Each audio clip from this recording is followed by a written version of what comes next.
Maganda rin mga bossing, sa naghahanap po dyan ng SUV 7-seater, diesel engine na automatic transmission. Baka obra to sa inyo mga boss. Isa po itong 2018 Ford Everest na trend, kulay gray mga bossing. Yan, mileage lang na ito is 59,000 kilometer. Okay, so brand new tires yan mga boss, naka Yokohama. Then naka all disc brakes. So sa lahat ng mga interesado, mababang presyo lang po binigay ito sa atin mga bossing. Leather ang upuan, then naka power seat sa driver side. Yan, so presyo nila dapat dito mga bossing 875,000. So for now inikutan ko, may mga discoloration yung body. So sumagat sila sa akin sa halagang 760,000 mga boss. So sa mga interesado, dito muna tayo sa ating front area. So coding nito is Tuesday ending 3. Naka-projector headlight yan mga boss. Naka-chrome grille. Maayos yung kanyang headlight tsaka paglight mga boss. Wala naman siyang basag mga bossing, no? Yan. Then, dito lang, discoloration dito sa kanyang front bumper.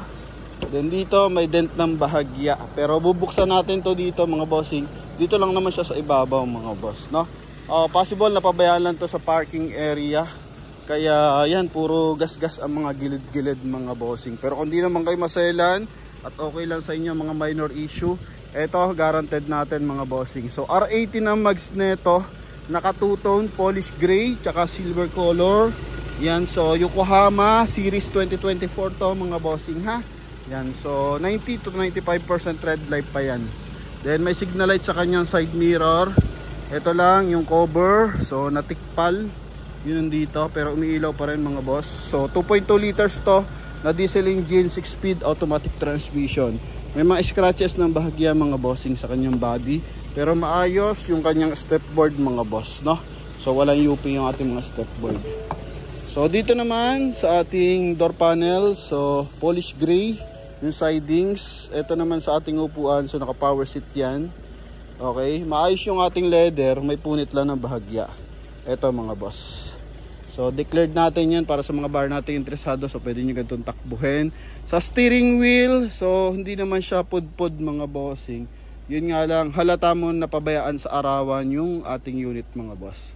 Kaya nagbitak-bitak mga bossing. Then mileage nyan 59,125. So tungo tayo dito sa interior.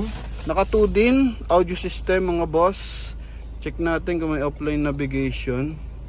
So hindi na gumagana yung, ito gumagana pa yung kanyang offline navigation mga bossing, no? So sa interior, kulay gray, tsaka tag dito, kulay gray tsaka khaki yung ating interior. Light gray lang pala, sorry, hindi siya khaki. Then may airbag to sa sidings mga boss, tsaka sa dashboard. Yan oh. Okay, so trend to mga bossing, trend 2 pa nga nakalagay dito eh. Then dito kulay gray to mga boss. Then dito naman may pagka-titanium yung color, no? Yan.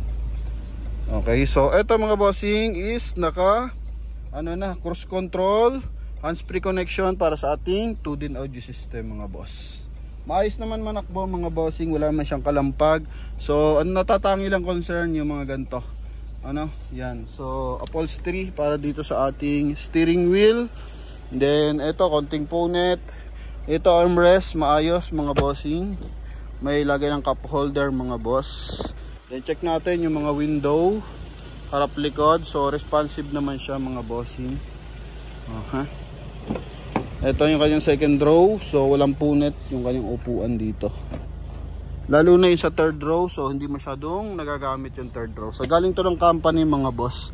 Sa ceiling ipapadetail lang natin ng bahagya, no? Yan. So ito yung ating second row. So medyo mahal kapag Yokohama tsaka Bridgestone mga bossing. Sa likuran ito discoloration, so halatang Pilox yung ginamit mga boss, no? Pero sa pinto maayos ang pinto natin mga bossing. Okay, so walang yupe, buo naman siya mga boss. Maayos pa yung kanyang hydraulic assist dito sa likuran.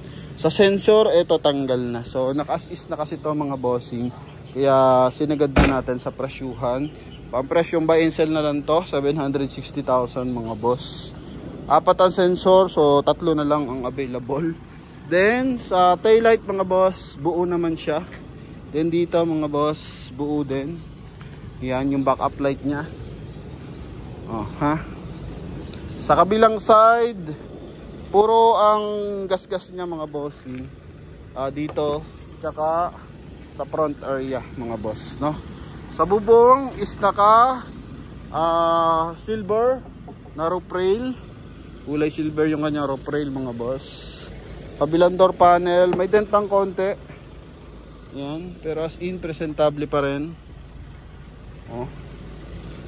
Kung di naman kayo masyadong maselan mga boss at meron kayong budget pang pa-paint, so pagpalagay mo na lang na 2 o 3 panel ang iyong papakinisan mga boss, ha. Yan, so ito yung kanyang front area, passenger side. Okay, so dito sun visor with mirror.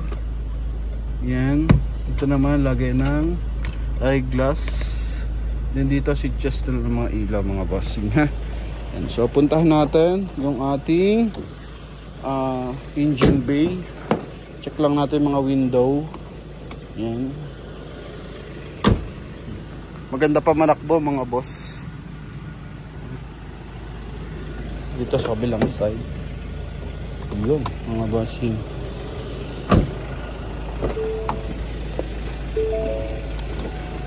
Okay, then retractable yung kanyang side mirror mga boss. Upo tayo ng bahagi. Ay, wag na pala. Adjust. Open natin mga bossing. So ito yung pag-adjust. Okay, so ito yung switch niya mga boss. Ito yung power fold. Yan. Then sa kabilang side tayo. Zoom natin. 0.2 pala. Okay, so all goods naman mga bossing. Yan na. Punta tayo sa engine bay. Ito yung ating engine bay mga boss.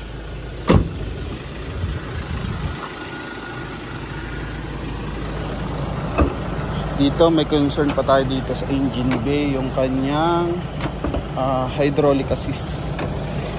Ito yung mga dent tsaka gas-gas ng bahagya sa hood. Yan.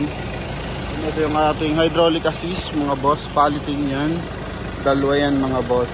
Pero mura lang yan mga boss. Then ito, Motolite Gold ang baterya. Ganda pa ng timing ng makina nito mga boss. Walang punit yung mga panel. Buo naman siya mga boss. Sinilip ko rin sa mga ilalim.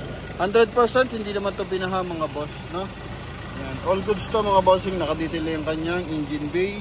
Makina 2.2 liters na diesel engine. Insulator niya buo rin mga boss. Okay, so yung tama niya sa hood dito lang sa ibabaw. Sa ilalim wala naman mga bossing. So wala rin naman masilya sa ilalim ng hood mga boss. So para sa mga buyer natin interesado, ito yung ating Ford Everest na 2018 model mga boss. So clear nga natin yung 2018 kasi masyado mababa yung price. So I think sana may papel. 2018 nga mga boss. 2018. Ito papers niya. Okay. Yan, so sa mga buyer natin interesado, umuulan na mga bossing. So saan man lupalop kayo ng mundo nanonood, i-comment mo na mga boss. Shoutout sa inyo, ingat kayo palagi. And same time, sana yung mga dream car nyo makuha nyo rin mga boss. Kahit hindi sa Promote PH, pinapanalangin pa rin natin na makuha nyo yung dream car nyo mga boss. Ito is transparent review lang mga boss. Kung napupusuan mo, pwede ka magpadala ng mekaniko, relatives, mga bossing, para i-double check yung ating unit. Pero kung pasado na sa'yo, pwede mo na i-reserve mga boss para di ka na maunahan. So thank you very much, God bless, and bye bye.